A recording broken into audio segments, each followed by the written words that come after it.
Estamos aqui para mais uma aula de biologia e o assunto de hoje são os ácidos nucleicos. Existem dois tipos de ácidos nucleicos, o DNA, que é o ácido desoxirribonucleico, e o RNA, que é o ácido ribonucleico. De acordo com as funções desses ácidos nas células animais e vegetais e também de bactérias, protozoários, é que eles acabam se especializando em ajudar o desenvolvimento da vida desses seres vivos. E para iniciar a nossa aula, observem a nossa pergunta. Qual é a molécula que guarda e revela a história da vida? Quem é a molécula responsável por todas as nossas informações? Pelas nossas características genéticas. Observem quem é responsável pelas nossas informações. As nossas informações, elas são guardadas dentro de uma caixinha de surpresa que é o núcleo celular. Lá nós vamos encontrar as unidades hereditárias, que são os cromossomos.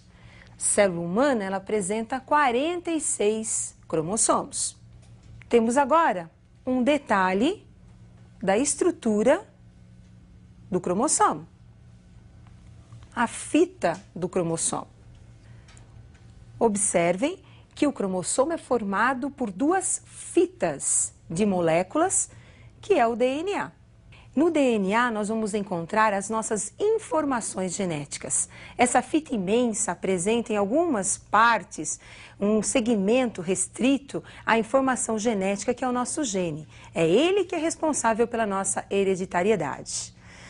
O DNA, então, é uma molécula formada por duas cadeias, como vocês observaram. São duas hélices, duas fitas, que são formadas por subunidades conhecidas como nucleotídeos. Quem são os nucleotídeos? São subunidades do DNA. Nós temos 4 tipos de nucleotídeos formando a molécula de DNA. Observem os tipos de nucleotídeos. Todo nucleotídeo tem um açúcar, que é a desoxirribose. Esse açúcar é formado por 5 carbonos, também conhecido como uma pentose. Ligado à molécula de açúcar, nós temos o fosfato. E ligado também à molécula de açúcar, nós temos a base nitrogenada, a adenina. Observem que nós temos os 4 nucleotídeos apresentados aí com fosfato, desoxirribose. O que muda de um nucleotídeo para o outro são as bases nitrogenadas. Então, nós temos a adenina, a guanina, a citosina e a timina. Entre essas bases nitrogenadas, nós vamos encontrar uma afinidade química, que é o que vai ser responsável pela ligação entre as fitas do DNA. Então, observem agora as duas fitas de DNA. Nós temos novamente o fosfato, a desoxirribose e ligado aí a timina, representado pela letra T. Observem que a timina realiza uma ligação, que nós chamamos de pontes de hidrogênio, com a outra base da outra cadeia, que é a adenina. Assim também como a guanina, uma outra base nitrogenada, acaba se ligando com a citosina. E assim, nós vamos observar que as ligações, as afinidades químicas vão se processando e vão sendo as responsáveis aí pelas ligações entre as bases. Então, pessoal, o DNA é formado por uma dupla cadeia de nucleotídeos. Vocês observaram, são 4 tipos de nucleotídeos. E eles acabam se ligando devido a uma afinidade química entre as bases nitrogenadas. Essas ligações nós conhecemos como pontes de hidrogênio entre as bases nitrogenadas. Agora, a partir do DNA, nós vamos produzir um outro ácido, que é o ácido ribonucleico. E é o ácido ribonucleico que vai desempenhar, vai executar as informações contidas no DNA. Observem como é que o RNA é produzido. O processo de produção do RNA é conhecido como transcrição. Então, nós temos aí 2 hélices de DNA. Estas 2 hélices sofrem um rompimento e, a partir desse rompimento, nós vamos encontrar a formação de uma nova fita, que é o RNA mensageiro. Essa nova fita formada é devido à presença de uma enzima chamada de RNA polimerase, que vai ser responsável pela organização dos nucleotídeos do RNA. Agora, a informação do DNA é transmitida para o RNA mensageiro. E o RNA mensageiro agora vai sintetizar as proteínas, que vão ser responsáveis pelas nossas características. Por exemplo, o indivíduo tem um gene. O gene é o pedaço do DNA. Ele produz o RNA mensageiro. Nesse gene, nós vamos encontrar a informação para a produção, por exemplo, da pigmentação dos olhos. O RNA mensageiro vai produzir a proteína que vai ser responsável pela pigmentação dos olhos do indivíduo, no nosso caso, na espécie humana. Agora, nós temos apenas o RNA mensageiro? Não. A partir do DNA, nós poderemos formar 3 tipos de RNAs. O RNA mensageiro, como nós escrevemos, o RNA ribossômico, que vai formar os ribossomos, onde ocorrerá a síntese de proteínas, e o RNA transportador, que vai transportar os aminoácidos até os ribossomos para ser formada a proteína, que vai ser responsável pela nossa característica, pelo nosso caráter. Muito bem. Agora, observem que todo esse material genético, todo o DNA da célula tem que ser o mesmo para todas as células. Então, para que não seja perdida nenhuma informação, o que é necessário? Que essa informação do DNA passe por um processo de duplicação. Esse processo nós chamamos de replicação. E eu gostaria que você acompanhasse a replicação do DNA. Nós temos 2 fitas de DNA. Percebam que ocorre uma separação entre essas fitas.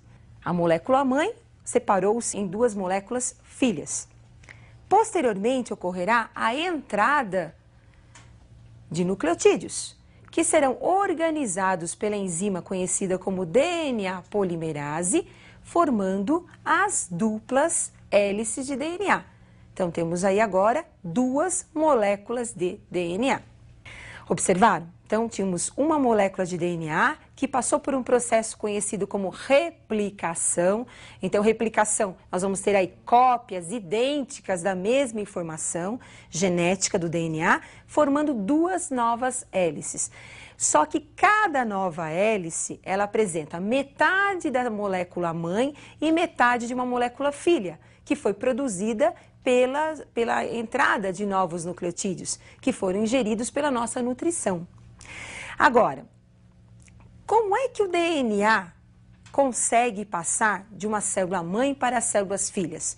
Através de um processo de divisão celular, que é conhecido como a mitose ou divisão celular. Muito bem. Agora eu gostaria que vocês acompanhassem algumas diferenças importantes entre DNA e o RNA. Então, DNA apresenta uma cadeia dupla de nucleotídeos, enquanto o RNA nós vamos encontrar uma cadeia simples de nucleotídeos. No DNA, o açúcar é a desoxirribose, enquanto que no RNA o açúcar é a ribose. As bases nitrogenadas do DNA são a adenina, timina, citosina e guanina.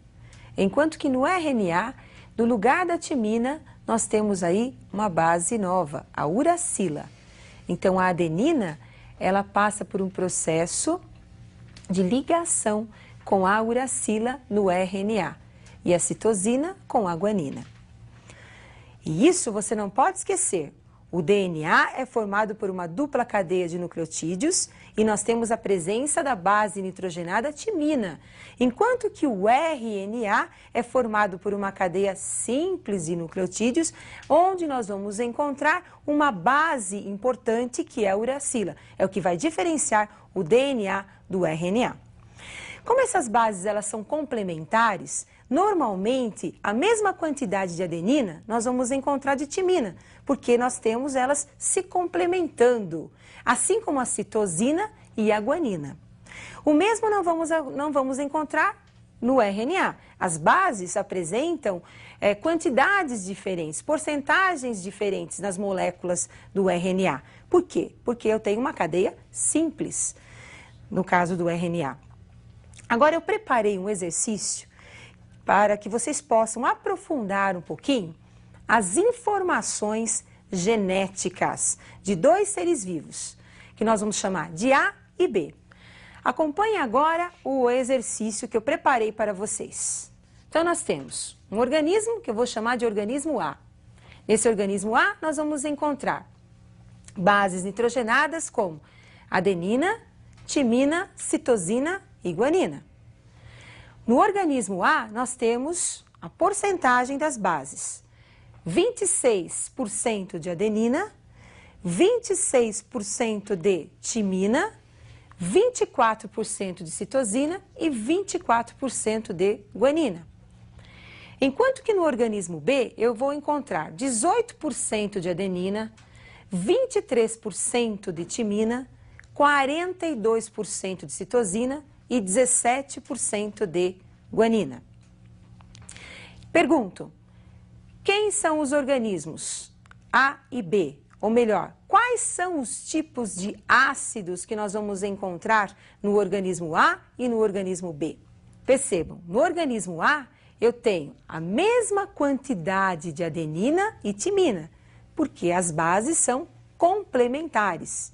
Enquanto que citosina e guanina, bases complementares, a mesma quantidade. Então eu posso afirmar que esse DNA apresenta cadeia dupla. Enquanto que no organismo B, percebam, a quantidade de adenina é diferente da quantidade de timina. Eu tenho 18% de adenina e apenas 23% de timina. Enquanto que a quantidade de guanina é também diferente da quantidade de citosina. Percebam que essas diferenças permitem nós afirmarmos que o DNA em questão é de cadeia simples. Esse DNA citado, DNA de cadeia simples, é uma exceção, por isso que eu coloquei nesse exercício, para você não esquecer. Quem apresenta DNA de cadeia simples? Apenas os vírus.